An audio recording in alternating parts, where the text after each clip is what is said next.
Olá, doutora, buenas tardes. Me chamo Carlos Henrique do Casal Silveira. Meu código é 11038895 e meu grupo é o grupo D. Yeah. O tema é lactrodectismo, que é uma síndrome produzida por uma picadura de aranha de gênero Latrodectus. Essas aranhas são as produzidas por la picadura que são muito perigosas e geralmente por las hembras que são de color negro e possuem características de manchas rojas em seus abdômenes e seu veneno é extremamente tóxico, que é a alfa-latrotoxina.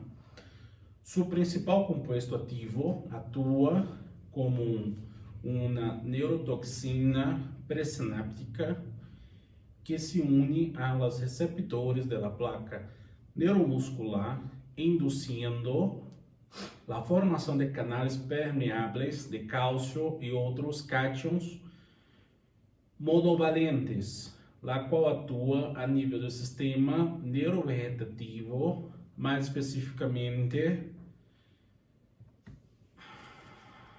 em o sistema nervoso autônomo, ocasionando efeitos simpático e parasimpático e igualmente a nível do sistema nervoso central, que produz liberação de neurotransmissores como acetilcolina e catecolaminas.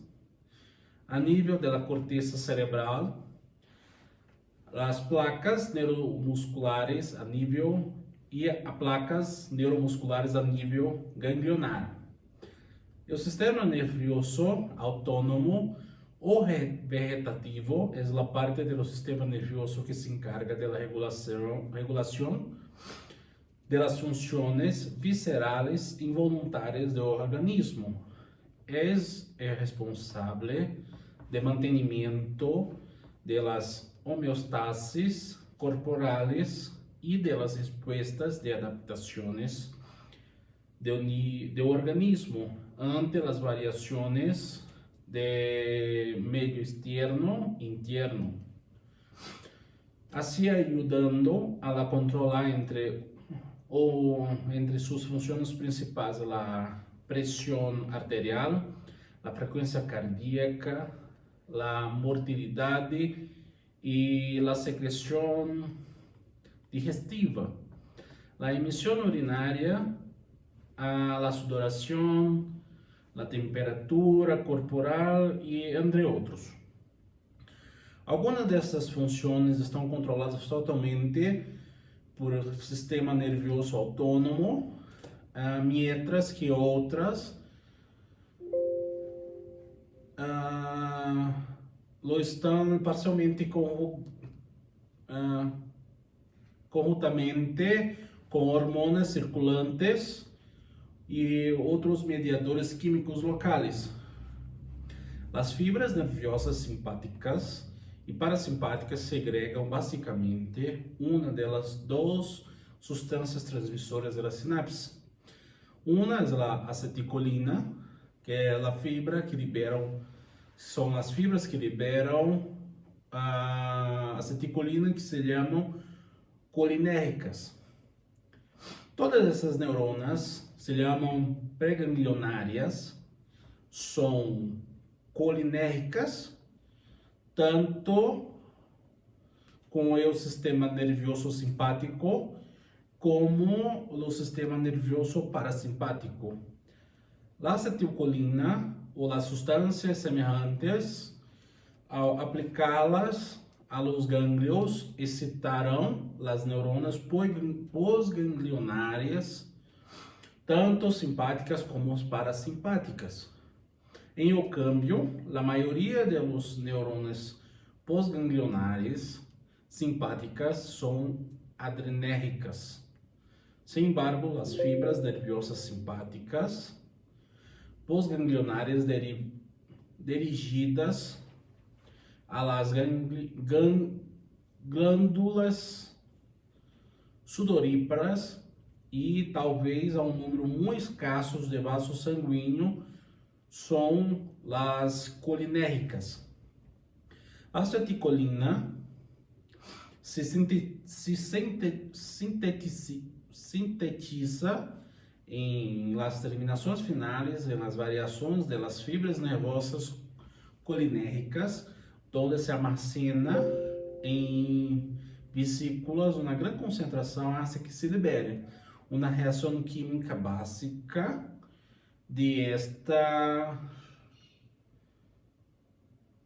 estas síntese é a seguinte: uma vez que a acetilcolina se segrega a um tecido a partir de uma terminação nerviosa colinérgica, persiste em uns poucos segundos mientras cumpre a função de transmitir o sinal nervioso. A continuação se enciende um íon acetato e colina, processo catalisando por enzima acetilcolinesterasa, que está unido ao colágeno e os glucosaminoglucanos em um tecido conjuntivo local.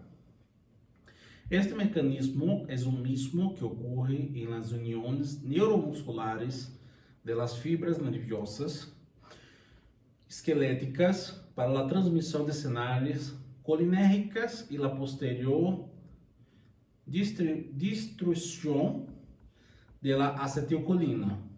Depois da colina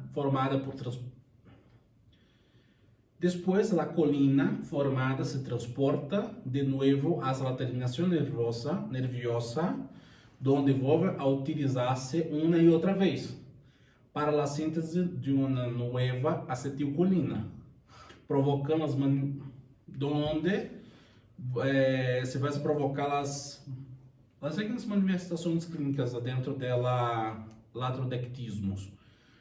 São sintomas locais, são mínimos e se reduzem na placa de eritema escassamente doloroso, onde ressalta as señales da mordedura da aranha.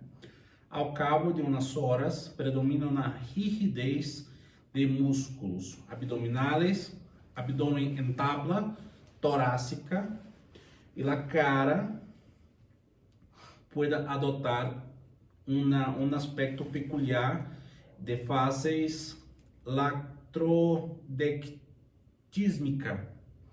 Ao mesmo tempo, a alteração do sistema autônomo, que é o que vai afetar tanto o simpático e tanto o parasimpático, provocando signos e sintomas como o aumento das secreções corporais, que seria como a saliva, a sudoração nasal e lacrimal, assim como da frequência respiratória. Se vai apresentar uma taquicardia e uma hipertensão arterial. Se também se relaciona em alguns casos uma aparição de hipotensão e bradicardia com signo de mal pronóstico. Também se podemos ver quando o paciente tem uma sensação de opressão torácica, pode ser pensar que é um quadro coronário agudo, que também se pode ocorrer ao redor do terceiro dia. Se pode aparecer em pacientes que se apresenta diaforesis intensa, exantema micropapulo, vesículo de tórax, em abdômen e los músculos, que corresponde a lesões de sudamina, que termina por descamar-se ao transcorrer os dias. Também apresenta contractura e rigidez muscular, que é ocasionada por la ação da toxina presente no veneno da aranha a nível da placa neuromuscular, combinada con la acción que tiene a nível do sistema simpático e parasimpático, podendo ocasionar o que se conhece como la facies latrodectus, la qual se caracteriza por enrojecimento, la diaforesis, que é a sudoração excessiva, a conjuntivitis e edema bilateral a nível dos párpados e trismos, que é os espasmos dolorosos de los músculos mastigadores, lo que ocasiona edemas, lo que se vai ocasionar o dolor, dificuldade, assim ocasionando a dificuldade para abrir a boca. Vamos a ter diagnóstico normal, diagnóstico diferencial, sendo o diagnóstico se hace por las pruebas analíticas, são de las escassas utilidades o diagnóstico lactrodectismo, sendo os dados mais frequentes descrito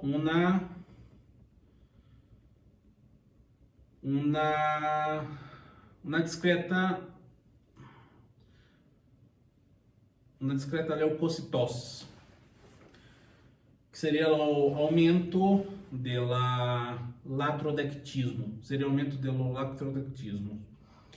E em seu diagnóstico diferencial se deve hacer-se com a apêndice aguda, a úlcera perfurada, o íleon, cólico biliar ou renal e invaginação intestinal durante o embaraço, e o lactodectismo pode produzir sintomas e signos similares aos que se observam em la preeclampsia, que é como uma dolor abdominal e la hipertensão.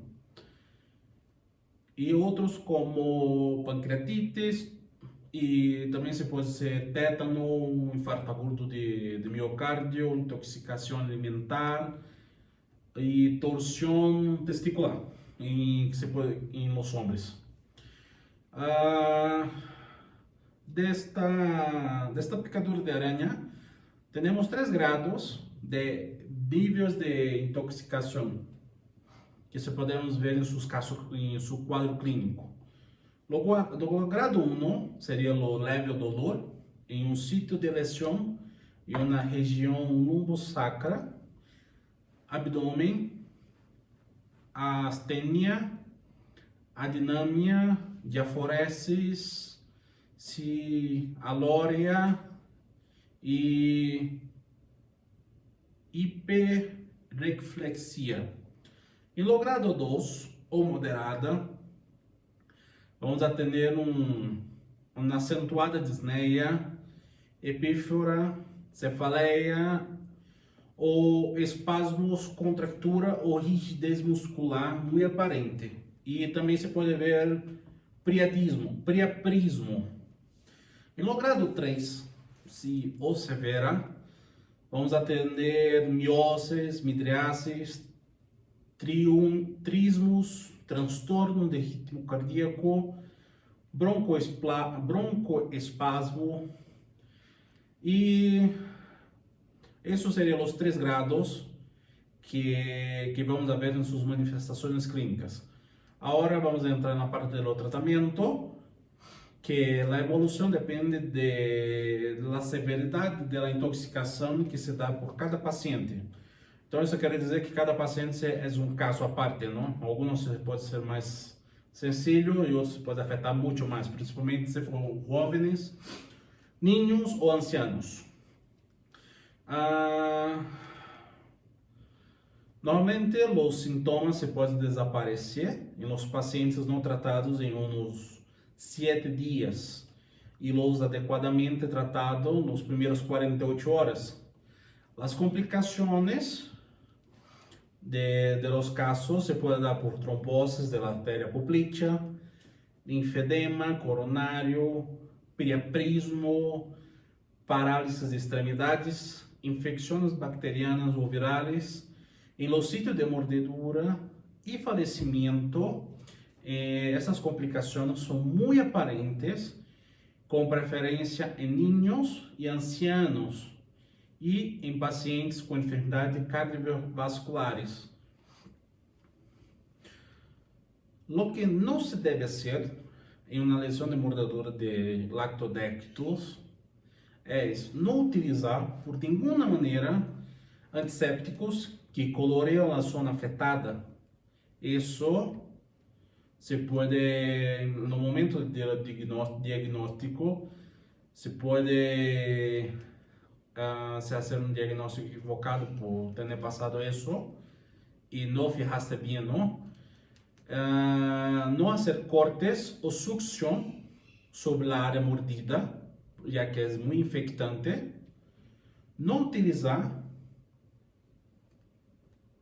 não é útil utilizar torniquetes na enfermidade. Não se deve utilizar torniquetes.